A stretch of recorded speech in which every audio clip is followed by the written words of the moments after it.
አዲስ 1879 ይህ የአዲስ 1879 የራስጌ ማስታወሻ ነው። ደርግ ጽፈት ቤት ኦሮማይ መጽሐፍ እንደወጣ በርካታ የስልክ ጥሪዎች ይደርሱ ጀመር።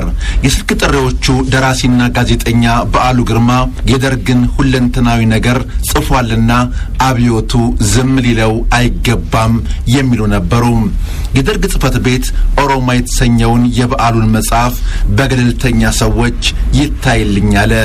ማንነታቸው ያልተገለጸው ሰዎች መጽሐፉ ለክፉ አይሰጥም፣ ደራሲው የተለየ ችሎታውን የአጻጻፍ ስልትን ያሳየበት ነው ብለው አድናቆታቸውን ሰጡ።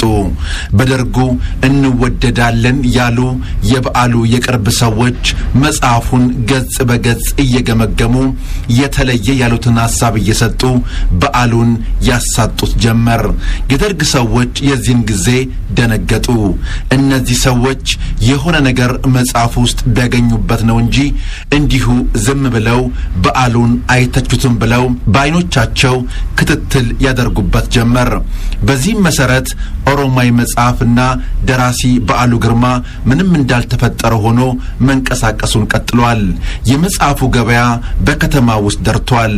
ኦሮማይ ዋነኛ መነጋገሪያ ሆነዋል።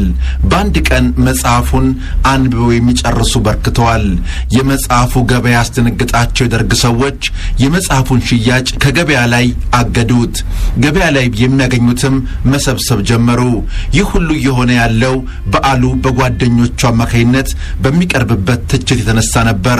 የደርጉ የስለላ ሰዎች መጽሐፉን ለህትመት ወዳበቃው ኩራዝ አሳታሚ መጥተው መጽሐፉ ህትመት ያለፈበትን የቅድመ ምርመራ መንገድ ፈተሹት። አጠራጣሪ ነገሮችን ቢያገኙም ትክክለኛውን መስመር መያዙን አረጋገጡ።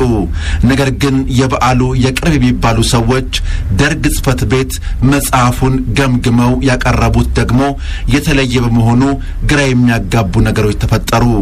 ደርግ ጽፈት ቤት ደራሲውን በዓሉ ግርማን ጠርቶ በሁኔታው ላይ አነጋገረ። የተሰጠው መልስ የድርሰት ጥበቡን ማሳየቱን የሚገልጽ ሆነ። የደርግ ጽፈት ቤት ውትወታው ሲበዛበት በዓሉ ላይ አይናቸውን የበለጠ ጥለው ክትትሉን ጀመሩ። ክትትሉን በመጨረሻ የበዓሉን ደብዛውን ሊያጠፋው በቃ። ለበዓሉ ግርማ መሞት ወይም መሰወር አሊያም መጥፋት ምክንያቶቹ የቅርብ የሚባሉት ጓደኞቹና ወዳጆቹ እንደሆነ ይነገራል።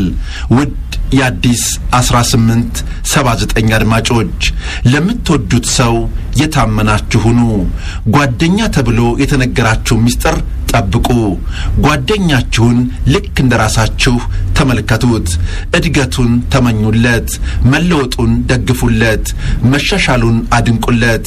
ይህን ሳታደርጉ ቀርታችሁ እርሱን ጠልፋችሁ ለመጣል አትሞክሩም። ጓደኛችሁን ጥላችሁ የእርሱ እድገትን ለመያዝ የምታደርጉትን ጥረት ተውት። ይህንንማ መቼ አጣነው? ጓደኝነታችንን አጥብቀን ምስጢራችንን ጠብቀን በመግባባት በመደጋገፍ እዚህ ደርሰናል። ገና ወደፊትም ብዙ ነገሮችን እንሰራለን ማለታችሁን ገምተን አዲስ 1879 አሁንም የተለያዩ የታሪክ ማስታወሻዎችን ወደ እናንተ ማድረሱን ይቀጥላል። ውድ ቤተሰቦቻችን በወዳጅነት እንቀጥል፣ በአብሮነት እንዝለቅ። ታሪካችንን እያወቅን ትውልድ ተሻጋሪ ታሪክ እንስራ። ይህ ነው ሀገርን ወገንን የሚያኮራ።